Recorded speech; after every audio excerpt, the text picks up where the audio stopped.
بسم الله الرحمن الرحيم فمن زحزح عن النار وأدخل الجنة فقد فاز وما الحياة الدنيا إلا متاع الغرور۔ ہمارے اس بورڈ میں ابھی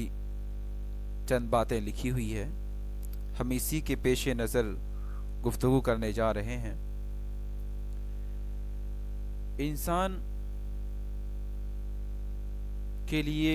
کامیابی اصل کیا ہے؟ پیسہ، بڑا گھر، کامیابی اصل کیا ہے؟ انسان بچپن میں ہوتا ہے، بالغ ہوتا ہے، جوانی آتی ہے، جوانی کے بعد عمر ڈھلنے لگتی ہے، پھر بڑھاپا آتا ہے اور قبر کے گڑھے میں چلا جاتا ہے۔ تو کامیابی انسان کے لیے کیا ہے؟ جب ایک بچہ بچپنے سے بالغ ہوتا ہے، اس کا بچپنا ختم ہوتا ہے، تو اس کے ذہن میں یہ بات آتی ہے کہ کامیابی کھلونوں کا جمع کرنا، اکٹھا کرنا نہیں ہے۔ کامیابی تو یہ ہے کہ پڑھائی کے میدان میں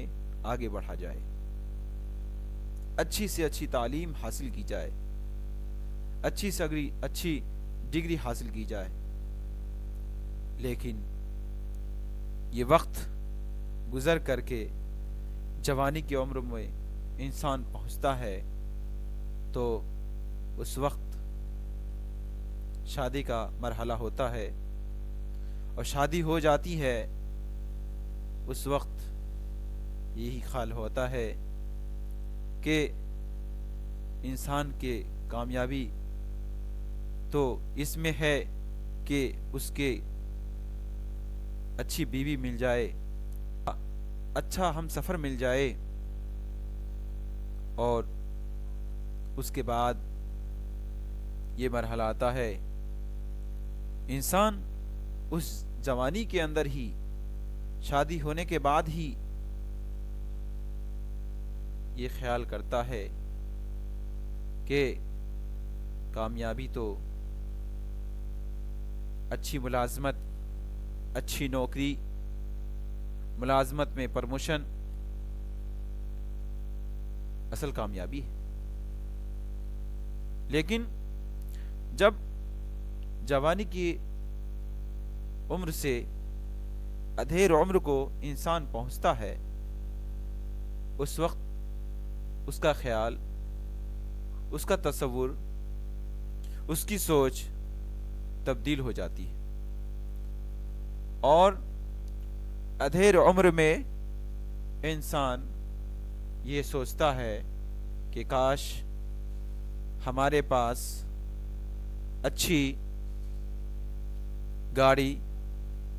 باصلاحیت اولاد، بڑا سا کشادہ گھر، یہ ہمارے لیے کامیابی ہے۔ لیکن وہ وقت بھی گزر جاتا ہے، اور اس وقت کے گزرنے کے بعد انسان بڑھاپے میں آتا ہے، انسان بڑھاپے میں جاتا ہے، اور بڑھاپے میں انسان کو کیا ہوتا ہے ہم سبھی جانتے ہیں کہ انسان کے جسم کے اندر کمزوری آ جاتی ہے، دماغ کام کرنا چھوڑ دیتا ہے، عقلیں خراب ہونے لگتی ہے، سوچ کمزور ہو جاتی ہے۔ اس وقت انسان یہ سوچتا ہے کامیابی تو ذہنوں کا تندرست رہنا، دماغی توازن کا برقرار رہنا، اور جسمانی کمزوری سے محفوظ رہنا۔ لیکن جب وہ وقت بھی گزر جاتا ہے، وہ وقت بھی، وہ بڑھاپا بھی گزر جاتا ہے، تو اس وقت جب زندگی کے سے ہاتھ دھونے اور موت کا فرشتہ سامنے ہوتا ہے، اب زندگی کو چھوڑنا ہے، موت سامنے ہوتی ہے، اس وقت یہ خیال آتا ہے، یہ ساری سوچ ہمارے لیے بیکار تھی۔ اصل کامیابی تو وہ تھی کہ اللہ تبارک و تعالی نے اپنے قرآن میں آیا تھا۔ اصل کامیابی تو قرآن کے اندر ہے، جس کو پڑھنے کا، جس کو سمجھنے کا ہمیں موقع ہی نہیں ملا، اور ہم نے موقع ہی نہیں نکالا، ہم نے کبھی اس کو مطالعہ ہی نہیں کیا، کبھی اس کے سننے سمجھنے کی کوشش ہی نہیں کی۔ اصل کامیابی تو قرآن کے اندر موجود ہے کہ ہم اس کو پڑھ کر کے، اس کو سمجھ کر کے ہم اس سفر کے لیے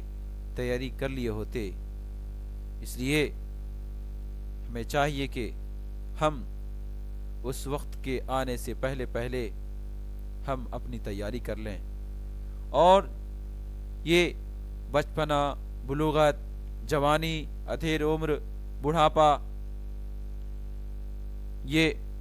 اس وقت کی بات ہے جب کہ کوئی بچپن سے بالغ ہو، بالغ سے جوانی میں جائے، جوانی سے ادھیر عمر کو پہنچے، پھر بڑھاپے کو جائے۔ لیکن یہ کس نے دکھایا ہے کہ بچپن سے جوانی میں جائے گا، بالغ ہوگا، اور بالغ ہونے سے جوان ہوگا، اور جوان ہونے کے بعد ادھیر عمر کو پہنچے گا، اور پھر بڑھاپا آئے گا، پھر موت کے منہ میں جائے گا؟ ہمیں تو ہر وقت اور ہمیشہ، خواہ ہم جس عمر میں ہوں، جب سے اللہ تبارک و تعالیٰ نے ہمیں مکلف بنا دیا، جب سے اللہ تبارک و تعالیٰ کا حکم ہمارے اوپر عائد ہو گیا، ہم اسی وقت سے ہم اللہ تبارک و تعالیٰ کے حکم کو بجا لائیں، تاکہ ہم دنیا میں بھی کامیاب رہیں، اور ہمیں آخری وقت میں افسوس نہ ہو کہ ہم نے اپنے آخرت کے لیے کیا کیا۔ لہٰذا ہم بالغ ہونے کے بعد ہی سے ہم اپنی آخرت کی تیاری کریں، لہٰذا ہم اپنی آخرت کی بھی فکر کریں، ہم جس کام میں بھی رہیں، جس حالات سے بھی گزریں، جن اوقات سے گزریں، ہم آخرت کے بارے میں ضرور فکر کریں،